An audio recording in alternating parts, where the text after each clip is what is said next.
Jour de match les Madridistas, aujourd'hui le Real Madrid affronte Levante en Liga, et qui dit jour de match dit compro probable. Et vous savez quoi aujourd'hui, au lieu de vous donner une compro probable, je vais vous en donner deux. Et vous me direz laquelle vous préférez. Déjà pour commencer, je pense qu'il y aura certains joueurs qui seront potentiellement mis au repos, des joueurs comme Dani Carvajal ou encore Aurélien Tchouaméni.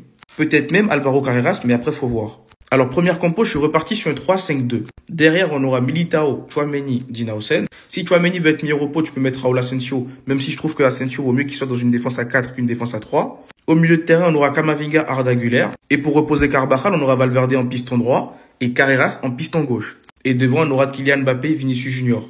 Après, c'est comme vous voulez, Kylian, Rodrigo, Kylian, Gonzalo. Ou encore si Kylian aussi est mis au repos, donc voilà, vous faites comme vous voulez. Donc là, c'est la première compo. Deuxième compo, je suis reparti sur un 4-3-3 classique comme on peut le voir depuis le début de la saison. Derrière, on aura Militao, Dinausen, Carreras et Valverde. Militao peut-être qu'il sera mis au repos à la place de Raúl Asensio, on verra bien. Valverde en latéral droit pour reposer Dani Carvajal vu que Trent Alexander-Arnold il est blessé. Carreras en latéral gauche, peut-être qu'il sera reposé aussi et on verra Fran Garcia, on verra bien. Et au milieu, Camavinga, je pense quand même qu'il va jouer Camavinga et Bellingham aussi. Arda Güler qui va faire son retour dans le 11 de départ. Et devant, on aura Vini, Mbappé, Mastantuono ou Rodrigo, Mbappé, Mastantuono ou Brahim, je sais pas, bref. Donc ça, c'est ma deuxième compo. Donc déjà, dites-moi dans les commentaires ce que vous en pensez des deux compos, laquelle vous préférez, et surtout pour ne rien louper, vous savez ce qu'il vous reste à faire, abonnez-vous. Madrileño, comment estás? Moi, en tout cas, ça va. 21h30, il y a match, hein. Laissez vos histoires de ballon d'or à côté. On commence à connaître Xabi. Quand il commence à vanter une équipe comme quoi ça va être difficile, ça joue très bien, on va les flash, comme on dit. Tout curieux, je suis allé voir ce que ça donne et... un bail multicolore. Un seul match gagné cette année, c'est parce que Gérone a pris 2 rouges. Sauf que nous, on est au complet, il y a tout le monde. Même Hysén, il a purgé sa peine. Carrément, on se permet de faire souffler nos joueurs. Carvajal et Militao sur le banc. Fede latéral droit. Ceballos ou Brahim ont des chances de débuter au milieu. Ça ne serait jamais arrivé face à une équipe qui savait un minimum jouer au ballon. La composition annoncée est celle-ci, mais elle est fake. Xabi nous dit que Carvajal sera au repos. Fran Garcia, j'y crois parce que l'équipe en face vaut pas mieux que lui. Mais ça là, ça me plaît pas donc c'est faux. Tout en sachant qu'on a notre Jude et notre Karma qui sont de retour à 100%. Et il a dit ils peuvent intégrer le 11. Et au vu de comment il est l'off de Kama, il va jouer. Dans tous les cas avec Xabi, chaque compo est différente. Normalement, on joue au jeu des pronos dans les commentaires. Aujourd'hui, on va jouer au jeu de la composition la plus parfaite. Celui qui trouve le 11 exact, je lui donne rien. Mais l'important c'est ça. Voilà, on a tous passé une très belle soirée hier. Et Ousmane Ballon d'Or à la Madrid. Ce soir, c'est vengeance. Lendemain de Ballon d'Or, jour de match face à Levante. J'ai envie de voir 3 joueurs revanchards. 3 joueurs qui ont perdu le respect qu'on avait mis sur leur nom. 3 joueurs en quête de rachat. Voici le groupe des convoqués. Comme vous pouvez le voir, on a toujours le retour de Bellingham et Camavinga qui peuvent même débuter selon Xabi Alonso. Hendrick est là aussi. Défensivement, on a le retour de Hysén. Voici la compo probable selon le journal du Real. J'espère que ce ne sera pas la compo qu'on aura demain. On aurait du Courtois dans la cage, charnière centrale, Asensio, Hysén. Ça, j'ai envie de voir. Latéral, Carvajal et Fran Garcia. J'espère voir Alvaro Carreras, bien sûr. Le milieu à 3, Tchouaméni, Arda Güler, Ceballos. Milieu de terrain, j'espère vraiment pas voir Ceballos. J'espère de tout mon cœur que Bellingham va faire son retour en tant que titulaire. Ou même pourquoi pas Camavinga. J'ai envie de voir de la nouveauté. Enfin, le trio d'attaque, on aurait du Mbappé, Rodrigo, Brahim. Si Vinicius n'est pas titulaire, ça va me faire très mal au cœur. Vinicius doit se racheter. Vinicius doit montrer à toute l'Europe quel joueur il est. Je pense qu'il a besoin de minutes. Il a besoin de minutes pour retrouver le vrai niveau, le vrai Vinicius tueur. De son côté, lui, il va continuer dans sa lancée. D'ailleurs, je l'annonce, il est encore buteur aujourd'hui. D'ailleurs, j'aimerais bien voir votre pronostic. Pour vous, on fait combien ce soir face à Levante? Pour ma part, ce sera un 2-0. Bellingham va marquer pour son retour et Kylian Mbappé sera buteur. Les gars, aujourd'hui c'est jour de match, on se déplace à Levante et il y a quelques informations qui sont sorties, on en parle tout de suite. Du coup, il y a quelques ajustements qui devraient être faits au niveau de l'équipe. Vinicius serait encore une fois titulaire, il aurait une énième chance contre Levante. Carvajal et Militao vont être sur le banc. Et notre charnière centrale sera composée de Dinausen et de Raúl Asensio. Et les gars, il y a une info qui est quand même assez marrante. Federico Valverde, il aime pas jouer latéral droit, mais ce soir, Xabi Alonso, il a pas le choix, il va quand même le mettre. Du coup les gars, Federico Valverde ça va être un nouveau soldat. Avant on a connu Camavinga sur le côté gauche, on a connu Tchouaméni dans la défense centrale. Et on sait qu'avec lui sur le côté droit ça marche très bien. Donc ce soir on repart là-dessus. Et les gars, on aurait des nouvelles par rapport à Jude Bellingham. Il pourrait être titulaire contre l'Atlético de Madrid. Il aura du temps de jeu contre Levante et il va continuer à reprendre du rythme.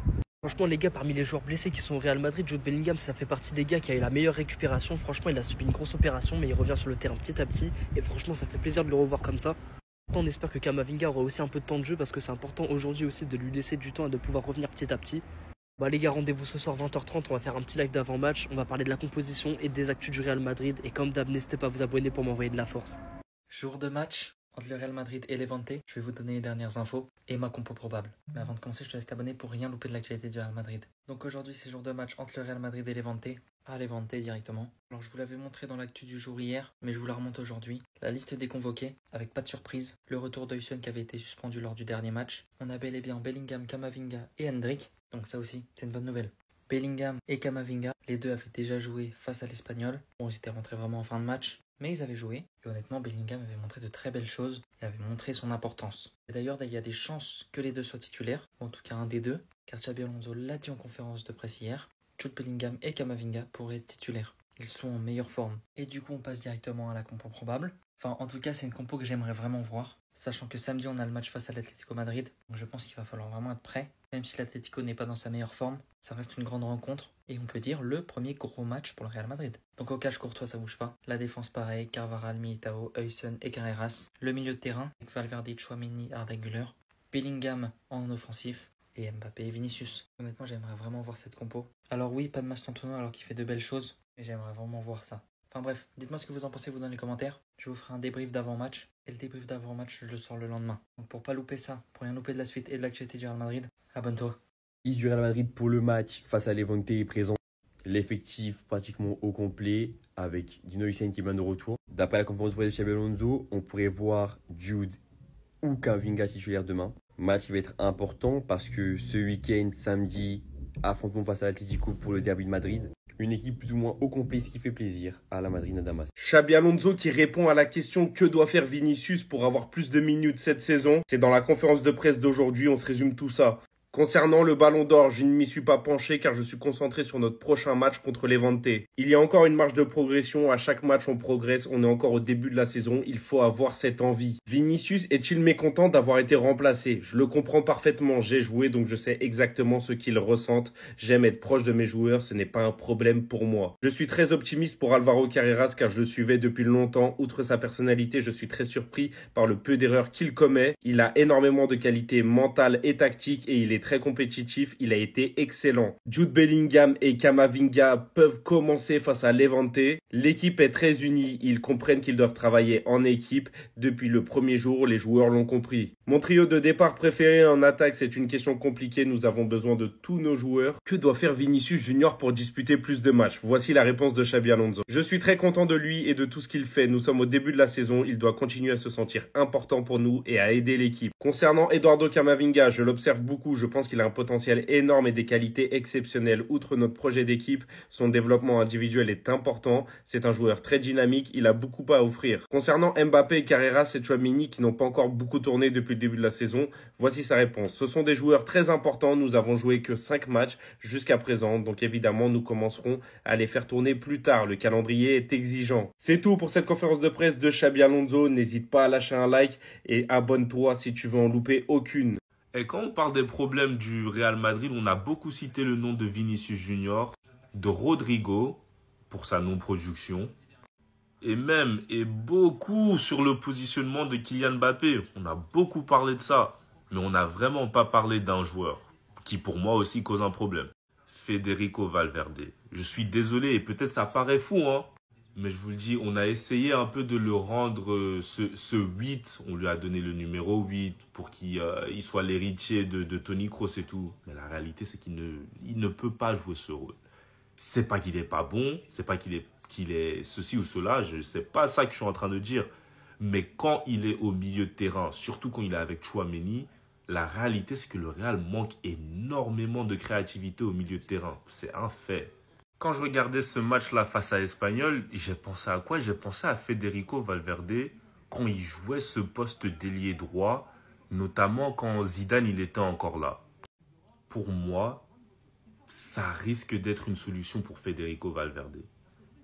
Sur le côté, il peut beaucoup plus utiliser ses qualités principales qui, pour moi, c'est sa vitesse, sa puissance, son volume de jeu. Et non seulement ça, il reste quand même un milieu de terrain qui a quand même de la technique et qui peut te sortir des passes sur le côté droit. Pour moi, Federico Valverde ramènerait beaucoup plus d'équilibre à cette équipe du Real Madrid s'il jouait sur le côté droit. Sincèrement. Là, tu as un mec qui va presser, qui va courir, qui va faire les allers-retours, mais qui aura de la puissance. Un truc que ce mec-là, tandis que je le kiffe à mort, hein, franchement, il a l'air d'être très bon. Mais il manque encore ce truc de puissance et d'athlétisme pour jouer ailier droit, je pense. Je pense que son meilleur poste sera dans l'axe, sincèrement. Il est un peu plus axial. Sur le côté droit, Federico Valverde sera capable de cavaler, de courir en haut, en bas et en plus de ça, toucher beaucoup de ballons. Bon, après, à voir parce que c'est vrai que ça joue beaucoup à gauche. Mais je pense sincèrement que, surtout dans l'équilibre, dans l'ensemble du jeu, que ce soit défensif ou offensif, avec son volume de course et de sa vitesse et sa frappe de balle, il peut jouer ailier droit facile, comme il l'a fait dans le passé, hein. Il nous a gagné des classicos à lui tout seul à ailier droit, n'oubliez pas. Donc moi, je pense sincèrement que Federico Valverde, potentiellement, son meilleur poste, c'est ailier droit. Et j'espère que Xabi Alonso va le tester un jour. Bye. Vous deux là, vous faites quoi sur notre image même? Hein? Vous faites semblant. Parce que vous deux là, on a compris vos jeux, on a compris. Hein? Parce que lui, il joue bien, toi tu te fâches. Quand toi tu joues bien, lui, il se fâche. FC fâché. Maintenant, vous deux, on vous prend, on vient vous mettre sur nos images. Et même quand on met Eminem. Ben, Eminem là, c'est le joueur le plus fort, en même temps qu'il vaut rien. Hein? Vous deux, on vous prend, on vient vous mettre sur notre image, vous êtes en train de rire ensemble, alors que quand l'autre joue bien, l'autre se fâche, quand l'autre joue mal, l'autre se fâche. Hein? Parce que vous, votre amitié là, normalement, on doit appeler ça dans la maison de cœur fâché. On est là, on souffre, vous, on souffre. Hein? Au lieu de vous préparer et que vous n'avez pas pris ballon d'or, ils sont capables de dire un pays, vous êtes en train de vous fâcher. Ne vous préparez pas, laissez. La vie là, ça surprend tout le monde, mais nous seulement ça va pas nous surprendre, on est habitué. En fait, Vinicius, il avait fait une promesse. Il a dit, je vais faire 10 fois plus. Mais en disant 10 fois plus, qui vous a dit que c'est 10 fois mieux? Il a tenu sa promesse. Il est passé de la 2e à la 16e place. Et encore, la 16e place, elle est contestée. Elle est contestée parce que, perso, Vinicius ne mérite pas d'être là. Non. Vinicius ne mérite pas d'être devant Lewandowski. Vinicius ne mérite pas d'être devant Guirassy. Vinicius ne mérite pas d'être devant Olise, devant Ruiz, devant pas mal de joueurs. Non. Il ne mérite même pas d'être dans les 30. Arrêtez de vous faire avoir par les émotions. En fait, les émotions faussent votre jugement. Comme Pedri, comme pas mal d'autres joueurs. À un moment donné, il faut qu'il y ait du concret. L'année de Vinicius, on ne va pas réécrire l'histoire, hein, ça ne sert à rien. On a déjà parlé assez longtemps par rapport à ça. Une année de sélection, c'est-à-dire Coupe continentale ou Coupe du Monde, n'est pas jugée de la même manière qu'une saison pleine de Ligue des Champions où il n'y a pas justement de compétition internationale après. Non. Donc Vinicius, ce qu'il avait abouti en Ligue des Champions, c'est très bien. Mais il y avait un autre trophée plus important à aller chercher, encore plus prestigieux, qui était avec le Brésil, où il a flop. Et là, cette année, Vinicius, il est encore pire. Parce que là, Vinicius, son ego, il a tellement pris le dessus qu'on voit ses états d'âme sur le terrain, sur et en dehors du terrain. Mais que va devenir Vinicius? Est-ce que Vinicius va se ressaisir? Ou est-ce que Vinicius va être pire qu'avant? C'est ce que nous allons voir. Hein.